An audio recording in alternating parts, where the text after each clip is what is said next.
Hello बच्चों, आपका स्वागत है हमारे चैनल स्टडी विद प्रेम में। उम्मीद करता हूँ आप सभी लोग बढ़िया होंगे। और आज की इस वीडियो में हम लोग क्लास 10 हिंदी के पाठ नंबर 8 जिसका नाम है बाल गोविंद भगत और इसे लिखा है रामवृक्ष बेनीपुरी जी ने, इसके 20 मोस्ट इम्पोर्टेंट एमसीक्यूज को आज की इस वीडियो में देखने वाले हैं जो पूरी तरह एनसीईआरटी न्यू बुक के ऊपर बने हुए हैं। तो चलिए बिना किसी देरी के क्वेश्चन नंबर 1 की ओर आगे बढ़ते हैं।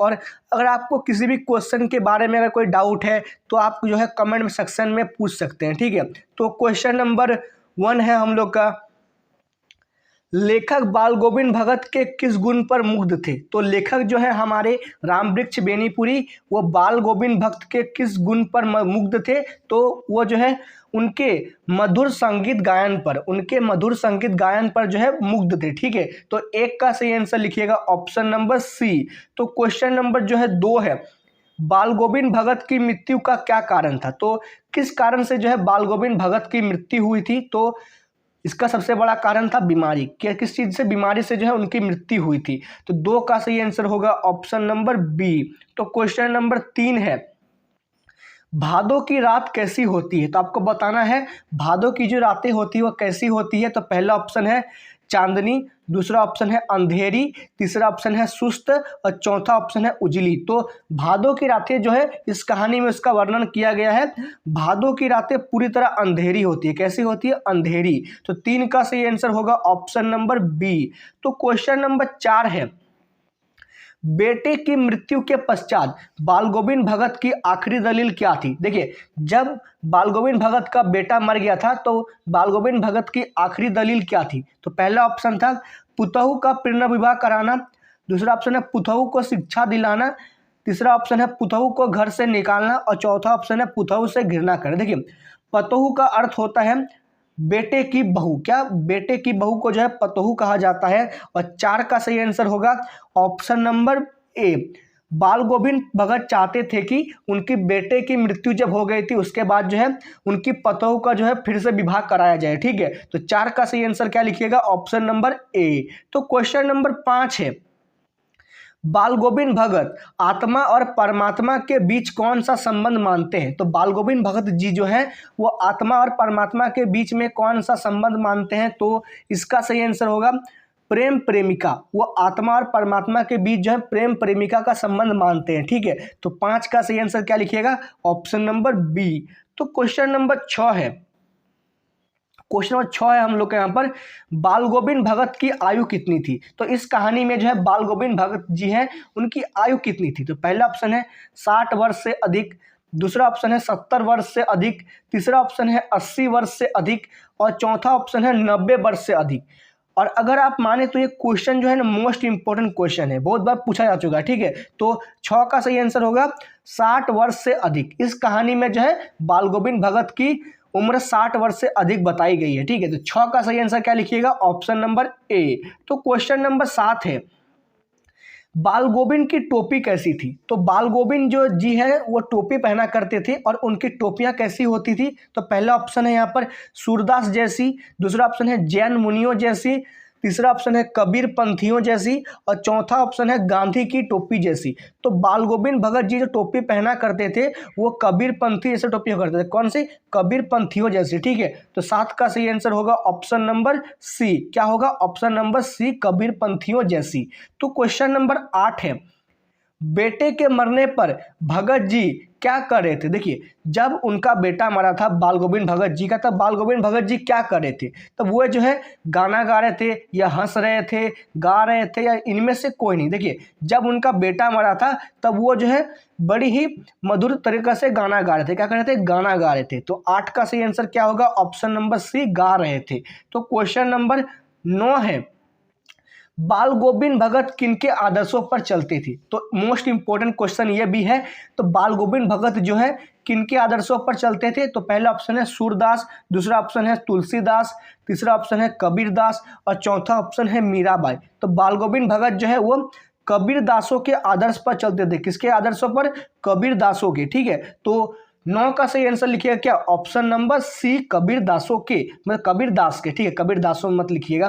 तो क्वेश्चन नंबर 10 है, क्वेश्चन नंबर 10 बताने से पहले अगर आपको ये सारे क्वेश्चन नहीं आते तो आप जो है इन सभी क्वेश्चनों को कॉपी में नोट्स बना लीजिए, जो आपके जो है एग्जाम के टाइम में आपका बहुत ही ज़्यादा काम देगा। ठीक है, तो क्वेश्चन नंबर 10 है, बाल गोविंद कबीर को क्या मानते थे? तो इस कहानी में जो है बाल गोविंद भगत जी वो कबीर को जो है अपना गुरु मानते हैं। क्या मानते हैं? कबीर को अपना गुरु मानते हैं। चलिए इसका आंसर देखते हैं। पहले 10 का सही आंसर क्या होगा? साहब। सॉरी, मैंने आपको गलत बता दिया। 10 का सही आंसर होगा साहब। बाल गोविंद कबीर को जो है क्या मानते थे? अपना साहब मानते थे। क्या मानते थे? साहब। तो 10 का सही आंसर होगा ऑप्शन नंबर ए, बी मत लिखिएगा। ठीक है, मिस्टेक हो गया। तो क्वेश्चन नंबर 11 है, बाल गोविंद भगत के गांव के लोगों का प्रमुख धंधा क्या था? देखिए, बाल गोविंद भगत जी जिस गांव में रहा करते थे उस गांव के लोगों का सबसे मतलब प्रमुख धंधा था क्या? वो था खेती बाड़ी। वहां के लोग जो है सबसे ज़्यादा खेती बाड़ी ही किया करते थे। ठीक है, तो 11 का सही आंसर क्या लिखिएगा? ऑप्शन नंबर सी।